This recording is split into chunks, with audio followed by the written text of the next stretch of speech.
मागील 2 ते 3 महिन्यांचा जर विचार केला तर सोन्याचे दर स्थिर असल्याचं आपल्याला पाहायला मिळालेलं होतं. मात्र गेले 3 दिवसांचा जर विचार केला तर सोन्याच्या दरामध्ये जवळजवळ 2800 रुपयांची ही मोठी वाढ झाल्याचं पाहायला मिळते. आज जे सोन्याच्या दरामध्ये 800 रुपयांची वाढ झाली ही आजपर्यंतची सगळ्यात मोठी दरवाढ मानली जाते. कारण आजचा जो काही सोन्याचा दर आहे हा विक्रमी पातळीवरती जाऊन पोहोचलेला आहे. GST सहित 66,800 इतका हा भाव आहे आणि हा जागतिक पातळीवरती ज्या काही आर्थिक घडामोडी घडत आहेत त्यामुळे सोन्याच्या मागणीत वाढ झाली आणि त्यामुळे दरवाढ म्हटली जाते. आपण सोने व्यावसायिकांच्या या संदर्भामध्ये प्रतिक्रिया घेणार आहोत. दादा, काय सांगाल, सोन्याचे आज काय भाव आहेत आणि काय वाढ झालेली आहे यामध्ये? सोन्याचे भावातले प्रचंड वाढ रोजची होते. त्या कालच्या भावाच्या तुलनेमध्ये जवळजवळ 500 रुपयाने वाढ झालेली आहे. 66,800 पर्यंत आता GST सहित सोन्याचे भाव पोहोचलेले आहेत. जागतिक बाजारपेठेमध्ये जागतिक धोरणामुळे फेडरल बँकेच्या व्याजदरामध्ये मोठ्या प्रमाणावर कमी झाल्यामुळे हे सोन्याच्या भावामध्ये तफावत आपल्याला पाहायला मिळते. रोजची भाववाढ ही सुरूच आहे, त्याच्यामुळे गिराईकीसुद्धा मंदावलेली आहे. मला एक म्हणायचं, तुम्ही आता म्हटलं की जागतिक पातळीवरती फेडरल बँकांचे व्याजदर, त्याचा कसा परिणाम होऊ शकतोय? म्हणजे गुंतवणूकदार सोन्याकडे वळले असं वाटतं? गुंतवणूकदार त्याच्यामुळे सोन्याकडे वळलेले, सोन्यामध्ये मोठ्या प्रमाणाने इन्व्हेस्टमेंट करतायत आणि त्याच्याने त्यांना मोठ्या प्रमाणात फायदा पण होतो आहे. त्यामुळे गुंतवणुकीचा कल हा जास्तीत जास्त सोन्या गुंतवणुकीकडे राहिलेला आहे.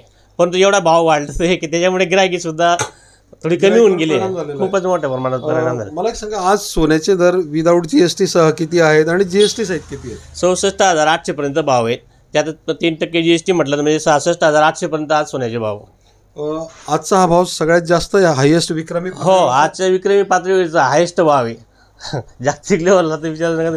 त्याच्यामुळे काय आहे, गिरायकी एकदम मंदावलेली आहे. थोड्या प्रमाणे गिरायकी आहे.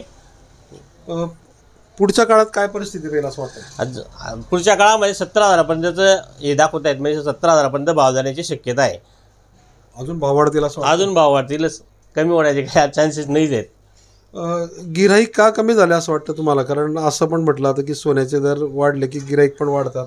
गिराईक वाढते, पण ग्रामीण भाग आहे आमच्या या भागामध्ये. कसं असतं, सर्व शेतीपूरक लोक असल्यामुळे काय होतं, तेवढे पाहिजे ते गिराईकी सोन्यामध्ये गुंतवणूक सध्या करत नाही आहे. अगोदरच्या काळामध्ये सोन्याकडे बघण्याचा दृष्टिकोन लोकांचा तोच होता, केव्हा एनी टाईम त्याचे पैसे उपलब्ध होतात, त्याच्यामुळे लोक त्याच्यामध्ये आकर्षित होत होते. आजही आहेत, परंतु काय एवढा भाव वाढला आहे की त्यांनाही घ्यायला परवडत नाही. त्यातल्या त्या GST कापूनच आपण त्यांना पैसे देणार नंतर.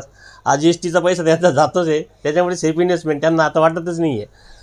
आपल्यासोबत काही ग्राहकसुद्धा आहेत आणि आपण त्यांच्यासुद्धा प्रतिक्रिया घेणार आहोत. ताई, काय सांगाल, आज सगळ्यात जास्त विक्रमी भाव सोन्याचा आहे? मला आज 10 ग्रॅम सोनं घ्यायचं होतं, पण आज असा भाव पाहून मला आज थोडं हे वाटतं, म्हणून मी आज 5 ग्रॅमपर्यंत गुंतवणूक करते.